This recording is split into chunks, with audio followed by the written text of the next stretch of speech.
We got Berto Boucher here with Prince Philly, man. What it do, brother? Yeah, we got Prince Philly on the scene. We go back a ways to El Paso. Yeah, you tell us know. a little bit about your background, where you're from, how you came into this industry, a little bit of your story, so people that might be out there that don't know too much about Prince Philly and his journey could get a little insight on that. I'm from El Paso, man. I was born in El Paso, raised in Philly as a kid. Got started in music, man. I used to have hoop dreams, honestly. I always had a thing for music. My pop, then my mom, that's all they used to do is play music around me, old school R&B. So that's kind of like my field when it comes to my music, where it comes from. But had hoop dreams, man, didn't work out. Year in, after college, I just wasn't it. So I started getting into the music. I was in a group, started off in a group for about 8 years. Ventured off on my own, man. I've been doing my own thing for about 3 years. Moved out here to LA, done a whole bunch of big things, toured overseas and everything. So okay. And what would you say is pivotal to that journey that brought you out to LA? Just kind of, I was too comfortable where I was at before. I was living in Dallas before I came out here, and I was doing music, here and there, but it just wasn't enough. Like I knew it would have took a lot for something to pop off, and I just was like, if I'm gonna do it, if I'm gonna go all in, I'm gonna come to LA. That's where it's at, So I made that move. I risked everything. I took that leap of faith. Came out here, man, and been blessed. And there's people that go on journeys to find their sound. Have you felt you found your sound as something that sets you apart? I know your last project just came out. If you want to spot, what was your last project? Men Cry 2. Okay, Last project, I was at the listening party for that. It's a dope experience. Thank you. Love from that. What would you say is something that I guess makes you stand out from everybody else out here? I feel like nowadays people don't really. Figured out my purpose was like helping people with the battle and depression. I kind of went through that for my album. I was living in my car. I was homeless. So I dealt with that for 7 months, and contemplating suicide and just a lot of things, a lot of emotions running through my body.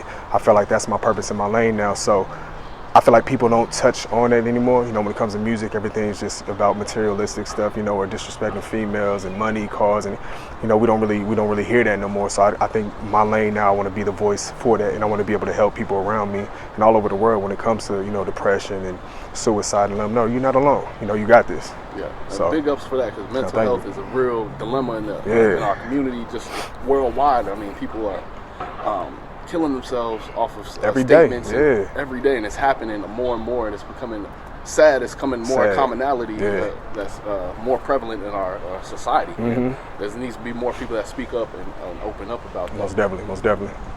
So with that being said, your journey, you said you're homeless. How was that like?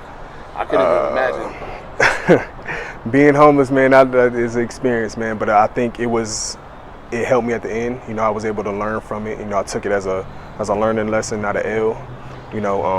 My relationship with my ex, which the album is based off of, Men Cry 2, had a really bad breakup. I thought it was someone I was going to spend the rest of my life with. Moving out here to LA, she was all I knew. She's all I really had at the time, and I just kind of lost it, man. And just being homeless for 7 months, just contemplating on suicide and praying to God and writing music and writing this, that, and the third, and putting all my emotions into like my music. And I wasn't honestly going to even drop the album. I just kind of felt like it wasn't worth it, like I wasn't going to give her that glory, what I'm saying? But at the end of the day, I've realized so many people go through that every day, and I could help change lives putting out this music. I could help change lives. So nowadays, hearing people that hit me up, they're like, yo, like, thank you for this. I dropped a Hate to Say freestyle and people went crazy.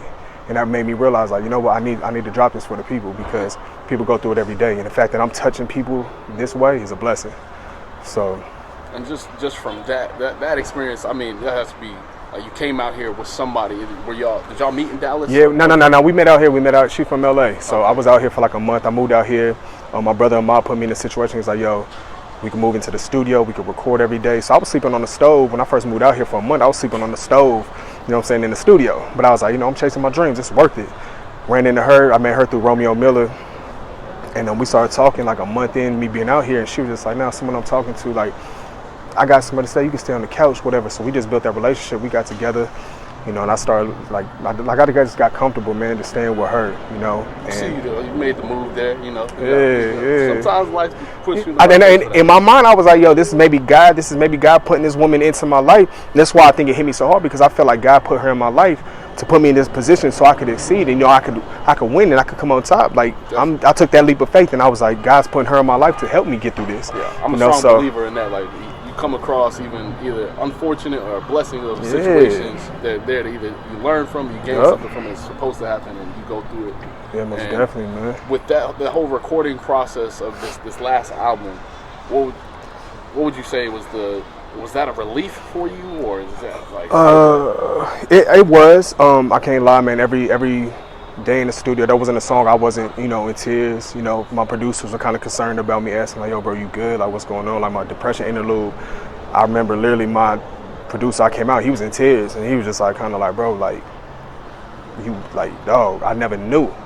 He's like, "I felt that." And it's just, I really put when I tell you I put my blood, sweat, and tears into this project, man, I really did. And I needed it. It did eventually help me, you know, after the listening party and kind of just listening to everything and kind of like grasping it all. Now I'm just like, you know, like this helped me, and I was able to build from it. And I'm looking at the beauty of it. Like, I thought I lost, you know, the love of my life, the one I was gonna spend the rest of my, you know, my life with. But now I'm like, you know what, God has a way bigger picture for me, you know. And so it helped me, like I said, figure out my purpose, you know. And I feel like before my music was just kind of like feel good music, which was cool, you know. But now it's like I'm on a whole nother level where I can touch people all over the world. So I'm excited about that. That's dope, man. Yeah. And then you bring these names of these people like Romeo, Ahmad, and like, how did you come across these? I mean, just coming from somebody that's outside of this situation, like they're trying to fathom, maybe a little kid that's in their room trying to figure out, I want to be a superstar, I want to do performing and send a message to people. Like, how would you say, hey, go about creating these relationships or just coming across these just be active, man. You got to go places you never would go to. If you see something popping, or you know, if you do music, go to places where they're playing. They do live music in bands and stuff, or you know, entertainers or whatever the case. You have to kind of just step up. You're gonna have to spend some little bit of bread. You're gonna have to be out. You're gonna have to be active. You can't just be sitting around. Social media is a huge platform to where you can really help build relationships. I built a lot of relationships just off that. You know, being around like just areas in LA. Like I built all types of relationships just like here at the Village, man. I ran through, met Mario. Me and Mario have a dope relationship. Tone Stitch, like just everybody comes through here. My brother Rod, that y'all, like everybody's here. Tell us a little more about the Village, because that's a constant theme today. It's like I've been talking to you and Rod today about the Village and how it became so integral to y'all's relationship and things of building, like you meeting so many people. Like, it's honestly, it's like a gold mine here, man. I'm not gonna lie. Like you come out here, like everybody is in the valley. You know, it's between Calabasas, North Hollywood, and all that. So people come here. You got Topanga Mall. It's just a vibe, man. It's really like a lifestyle out here. So you come out here and you run into anybody. Chris Brown, Trey Songz. They work out. They hoop at the gym we work out at. You know, so we come across them. They see us. We see them, and it's everybody comes here. So just being a good, genuine person. That's how I met Rod, man. My brother Mills introduced me to him and countless numbers of people, and just your energy and your vibe, like our energy and vibe was just, we connected, and we're on the same page. Like we're doing the same thing. Like he has his story, he has his background. He kind of was in the same position as me. You know, he was out here on his own. He took that leap of faith, and you see where he's came now. So he understands, we understand each other. He understands me. So it was just a blessing, man. Honestly, just coming out here and just the people I've met has been. And would you say, I mean, everybody should be proactive in pursuing or pushing their career, being aggressive. Yeah. How would you let these relationships be organic, or would you say, hey, like if you see somebody, just let it happen, or let it happen. Maybe shoot your shot and like. Yeah, no. I mean, it's kind of up in the air to me. I feel like I let it just happen, you know, because I knew I was gonna be out here enough to where I'm gonna see them again. You know, I made sure they notice me enough to where it's like when they start seeing me around, like, okay, cool. So when they start questioning, like, okay, I see this dude all the time. He's up here. He knows this, that, and the third. He knows all these people. Everybody's rocking with him. Let me see what he's about. Let me see what he got going on. That's what happened with me and Mario, man. He used to see me up here at Protini with my brother Mills, and he was just like, yo, man, what you do, bro? And then Mills is like, oh, man, that's my brother Philly. He do music. And he was just like, oh, you do music? So he's like, let me hear something. So I pulled my phone out. I started playing something for him right there. And he was like, yo, I like this. Because I really like this. So it's just, sometimes you just got to let it happen, man. You don't want to push somebody away. You don't want to kind of just jump, because, you know, people that happens to them every day. You know, they want to be able to enjoy themselves. They want to be able to come out here and, you know, just to say like peace of mind. Definitely. So I let it happen organically, man. Honestly, it's what's worked for me. That's what's best. I mean, it's like patience is a virtue. Hell, like, yeah. You're getting paid off for your patience. Organically letting it happen instead of them feeling like they're reaching. And that's the hardest thing for people. I feel like people don't, in this generation, this world now, they don't want to be patient. You know, they want everything to be fast. They want everything to happen right here and there. It don't work that way. You know, anything that's worth having, that's great, it's going to take some time. Yeah, definitely. So you got to let that manifest. Even with success, people don't see like, oh, well, you're not successful yet. But like, they don't see, but then when you pop, they're like, oh yeah, I knew this. Yep. Have you had that interaction with people like, they see you, they probably see you around these different people and they're like, oh dang, okay, like reaching out, and they never supported before, they never reached out beforehand. Yeah, I get it a lot, man. One of my biggest pet peeves and something I really don't like is if I rock with you, you know I rock with you. Like a question I hate being asked or someone telling me is like, don't forget about the little people, don't forget. Like honestly, I hate that question. That right there turns me out to where it's like, honestly, you feel like I don't rock with you enough, or you know you haven't done enough for me to where I'm gonna help you at the end. I love giving to people. I love to love people. I give people the benefit of the doubt. So if you throw that at me, I cut you off the rip. I'm gonna rock with you. I'm gonna keep it mutual, but I don't like that question, man, because it's every day, man. Somebody they say they rock with you when they really don't. Like, how these people don't even post your posts. You know what I'm saying? To like even with the little Nipsey stuff, man. Like a lot of people like now want to be all up on Nipsey, and you know, like man, his streams and all that shit. That love that he's getting now should have been while he was here on this earth. You know what I'm saying? You need to give him his flowers while he could smell it. Yeah. Don't give him to him when he's gone and he can't smell it, he can't enjoy it. This man's been doing great things this whole time. Like don't now realizing you want to be a part of, like, it's everything's for Instagram and to get that clout, man. I don't like that. I do not like that at all. Yeah, I think back to what we were talking about, circling back to the community. I kind of want to understand. We came here today at the specific location. Can you tell me where we're at right now? So this is called the Village, man. It's like to me, it's the gold mine. This is where it kind of, I was able to get away and kind of get my mind right when I was going through my depression. You know, I ended up meeting my brother Mills at Protini, and he just kind of like, he was like just there. He was like, I can't even lie, man. He was like a guardian angel because he came at the right time. It was just like, yo, like, bro, I don't even know you. He was like, bro, I could tell you're great, bro. Like, you're a king, bro. Don't let whatever you got going on, you know, stop you from what you're doing. You got a lot of beautiful things going on. You got a lot of beautiful people that in your life, bro. You know what I'm saying? Go ahead and get it cracking. So honestly, since I came out here, man, I ran into Mario. That's where I built my connection with Mario. My dude Tone Stitch. Like a lot of connections have been built here. So as I remember, you said it's a melting pot here. It's a networking community. How that could help so many different people. Oh yeah. I think did you just stumble across this? How did you come about to find this area? Like, I mean, there's so much to do in LA. Yeah. Like all over. One day I just decided to go back to the gym, and I was going to the one in NoHo. And I ran into some dude randomly, and I was, you know, just lining myself up, trying to get myself right, because I was the first time I've been back in the gym. I ain't went and got a haircut, nothing. I was looking rough. And I'm sitting there, and my man's was just like, yo, he's like, you work out a lot? Like, where you get your haircut? This and that. He started asking me questions. We started chopping it up. He was like, bro, like, you seem like good people. He was like, I do marketing for Protini over at the Village. And I didn't even want to come back out this way because my ex had lived out this way. So I was like, bro, I'm not going out there. So it took me a minute. He was just like, go out there, holler at my dude, Edward. He's like, he'll take care of you. So it took me about, honestly, bro, like 3 weeks to finally be like, you know what, let me go see what it's hitting for. I came out here, bro, and it's my stomping grounds now. Okay. Yeah. I guess like in a day of the life of Prince Philly, what would you say like is like consistent? Like, I mean, there's people that have like their own routine. They wake up, they do something, they go to the studio, they do. What is a part of your routine? Part of my routine, man, I get up, you know, I thank God for another day, you know, for the blessings he's given me and I receive. I get into the gym, me and my brother Rob, we come up here into the gym, we just get it in, go hard, you know, get our mind, body, and soul right, go grab something to eat, just kind of just linger around, you know, just vibe, man. You know, just literally just vibe. People that come over to the gym, man, Trey Songz, Chris Brown come up there and hoop. So there's a lot. It's real active over here, man. So that's what I come do. Go to the studio if I got a studio going on later on that day, or I got a show, or I got an event, and I pull up to that. You know, I just. And how is your recording process like different from other people's, or what would you say makes you that Prince Philly? Like you add this flavor. What makes you different? Maybe your recording style, your process, something that you have tips, or maybe just something you do differently than everybody else, or that's unique that you find.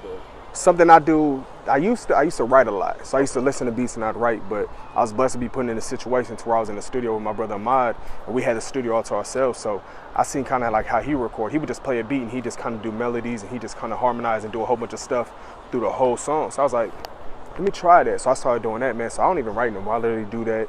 And I just kind of get a vibe and a feel off the rip and sitting there listening to the beat, just kind of it being repetitive and writing. So, because that can get old. Yeah. You know what I'm saying? So it's a little easier for me to do it that way. So I've been rocking with it ever since. And then with the process, I know you put out the album. Yeah. I seen you on the road, like how was that road, like the tour, the grind? Because I don't think people see that all the time. They might see little clips. Like how can you explain what you do on the road? Like what is it, the benefits, the purpose, and how does that progress your career? I mean, it's just good, you know, to be on the road and to be able to travel and do the things I've done. It helps you build that network, you know, that relationship with other people all over. Italy was a huge eye-opener and experience for me. You know, I was able to touch into a whole nother atmosphere. Like I'm not even lying, bro. I didn't even know my music. They didn't know my songs. It was my first time, my first show by myself solo, and I'm doing a show in front of 1,500 people on the beach in Italy. Never done a show by myself. I was so used to doing it with a group. Man, you would have thought they known me for years. That's like wild. They were rocking with me. They picked up on the words to the hook. They started rocking with me, vibing with me, and it was a blessing. So from that moment on, I was like, you know what, like I could do this. I got this. You know. So and traveling abroad, like you said, you went to Italy. How was that experience like? Because I know a lot of people, a lot of musicians, performers, artists, they don't even get the opportunity to leave the country, leave even their state or their city. Like, what can you tell the people that are looking to travel outside or take that leap of faith, or maybe get the opportunity to perform somewhere outside of their norm? Yeah, if they get that opportunity, don't take it for granted. You know, enjoy it, soak it all in. You know, like really touch people, try to live the lifestyle they lived. I was out there with my brother Julian Stone. He played pro ball out there. He used to play for the Nuggets and the Raptors. And we, for the longest, when I first moved out there, we were like, yo, let's try to live it like how Italians live. We try to learn their culture. We try to, speak the language. We try to tap into all that. So if you get the chance to do that, wherever you go, whether it be Italy, Spain, you go to Dubai, wherever you do, just, and appreciate, people live different. People don't have it as easy as us out here. Yeah, so, you know what I'm saying? Like, you pick up on things, and it makes you appreciate a lot more when you get back to your home. Dope. So, like, I can see how you could, like, even incorporate that into new styles. Yeah. I mean, your swag out here, you're killing it always. You got some fly here and there. I try. Anything you picked up from out there, like some part of the culture in the music or in the industry that you see, and you're like, dang, maybe I could put a twist on my own thing. Man, look, I'm gonna tell you right now, I spent a lot of time in Milan, Italy out there. Man, the fashion out there, like I think that's like the fashion capital of like the world. Crazy. Like you see certain stuff in the way they, just the way they put their clothes together and the way they piece stuff together is just beautiful. So I try to bring that back, like a little Italian. I used to have a whole bunch of Italian clothes when I first got back. People are like, yo, where'd you get that? I like that. That's fly. But I mean, yeah, I try to, mix a little bit with, what I know and with something that, I picked up from over there. Okay. But and with you being like traveling and on the road, how does that affect like your core? Like maybe your mom or your dad? You have any family that you know about or your fans know? Yeah, so both my parents, they both they live in El Paso, Texas. Okay. Me and my pop, we just got a relationship back after 3 years. We didn't talk to each other. We had a little falling off on, my grandmother passed and some things that happened. Me and my mother, we've always had a strong relationship, man. That's been my rock. That's been like everything as far as when it came to this music. She's been there since day one. She's held me down. She's believed in my dream, and risked a lot for me. So everything that I'm doing, man, I honestly feel it's for her. Everything I'm doing, it serves its purposes. I got to make her proud. She didn't give up on me when she could have. So, that's why I'm here, and I'm going to continue to grind and do what I got to do to make sure she, she don't have to work that 9 to 5 no more. And so for the people, like, what is your support like with just either family or friends? How do you feel like the support you're getting from your journey you're going? Because not many people take the road that you're taking, and it's a very strong-minded road. Like you have to have a strong mind and a sense of confidence to take a chance, a leap of faith on this. This desire, this career that you want to pop off. Yeah. I feel like my relationship with my fans and my friends and my people is strong. It's like anything else. You're gonna lose people that you love, people that and not everybody's gonna stay. You're not gonna have everybody that you started with. They're not gonna make it to the finish line with you. But I mean, the people that do make it to the finish line, that they know I got them. So my relationship with my people and my fans, man, I try to stay in tune with that as much as possible. Just let them know, like, yo, I'm here. That's what I'm doing. Hey, we got this. So okay. And I think later we're gonna take a little walk around your area. Oh yeah, we got to, man. We got to. Your facilities where you create these thoughts, garner these ideas that you can put on paper and create these relationships. Yeah. So we're going to touch bases with that in a little bit and just get a feel of everything. So yeah, we appreciate you giving us your time and stepping out and you know, letting people know a little bit more about you and your journey, your grind. Yeah, no, I appreciate y'all for having me, man. Let's make it happen. Anytime.